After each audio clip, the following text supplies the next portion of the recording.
Real found footage. A phenomenon that you wouldn't wish on your worst enemy. A phenomenon that is so cursed and haunting, it still strikes fear in those who are unlucky enough to view what remains. Found footage is a strange yet eerie phenomenon, which occurs after someone usually goes missing while exploring abandoned places, or something tragic occurs in which someone might get hurt. Found footage is quite rare to come across, as it should. We wouldn't want anyone getting hurt now, would we?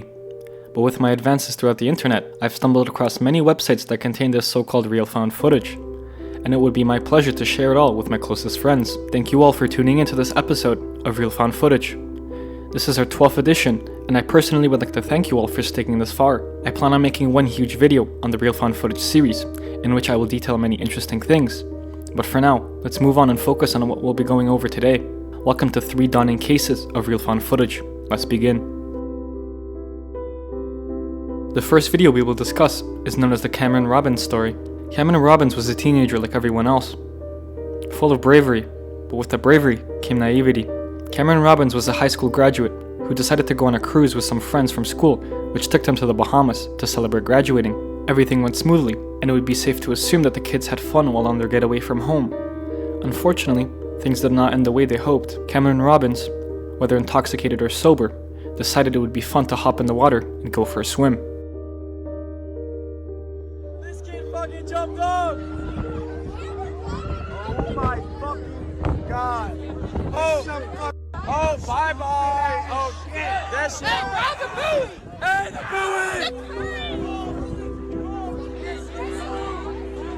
Yo, this kid's fucking gone, bro. It appeared that he felt that the ship was not moving at all, or was even there to jump by some friends. And by his daring nature, he obliged. Though not a wise decision. In this video, you can clearly see Cameron swimming around while being recorded by his friends. Up until a point where he seems to swim away from the ship, it is unknown why.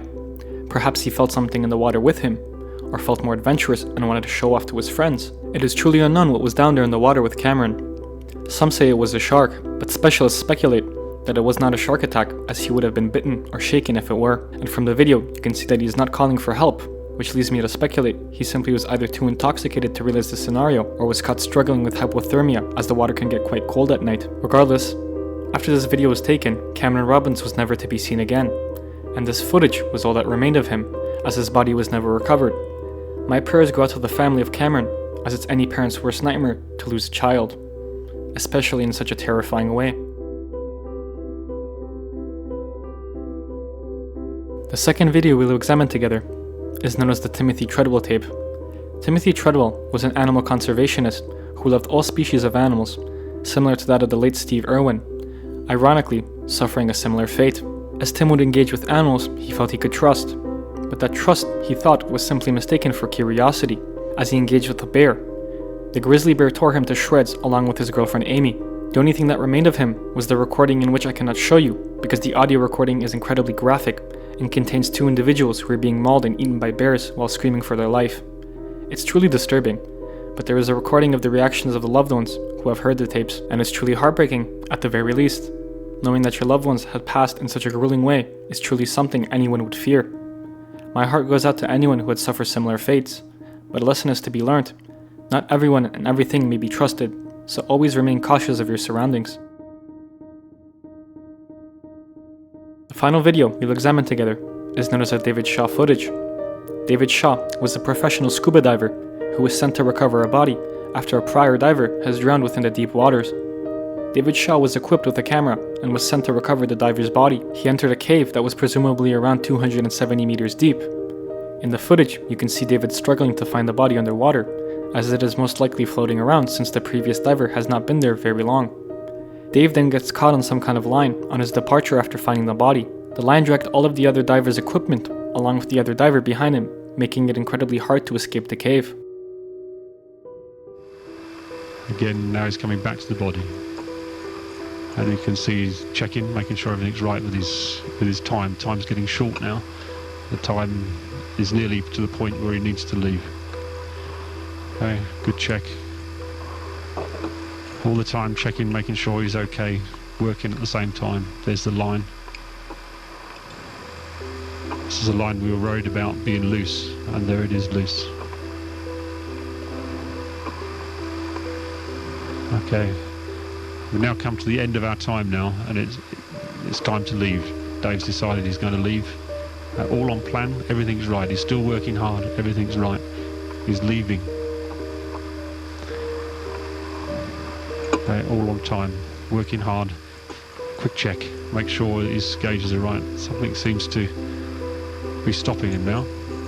He's caught in the line. Okay.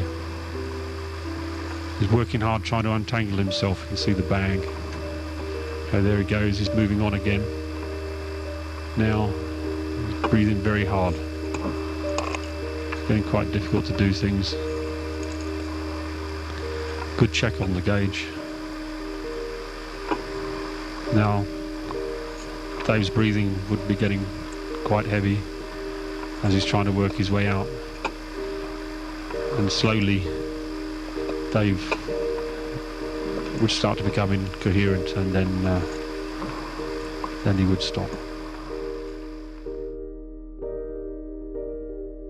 David Shaw drowned that day, and his body was recovered. Unfortunately, it was too late to save him, and this found footage that was left where he drowned was the only footage that captured David's final moments. Diving, in my opinion, is one of the most dangerous things anyone can do, as it seems that I have posted many clips of people who unfortunately drowned due to trying to save others or simply miscalculating how much air to pack on their expedition. Diving is a very dangerous job, and my thoughts and prayers go out to everyone in that profession, alive or not, as the people who try to recover bodies for families and rescue divers risk their own lives to assist others.